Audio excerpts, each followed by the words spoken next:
Ahakoa ngā whakaparahako e pāna ki ana whakahaere me ona hapa, kaore e arikarika ngā pāinga kua puta ake i te uepū whakawhanake Pakehi Māori ia te kau plus.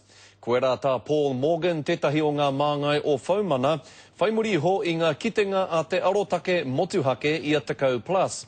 Ko te mahi a te uepū nei he whakawhanake i ngā Pakehi Māori te kau, kia hoko rawa te kau miliona tāra te uara ki tā wāhi i roto i ngā tau te kau. Particularly encouraged by their comments that they feel there is some value for money.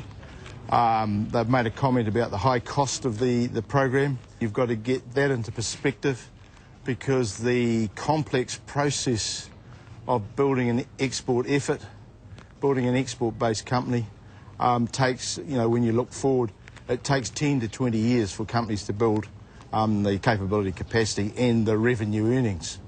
I whakatārewa hia a te kau plus i tērā tau, he kaupapa mahitahi ia i Wainganui i te kaitiaki Māori te uepū o Poutama me Whaumana. Nā te puni kōkiri te pūtea tautoko.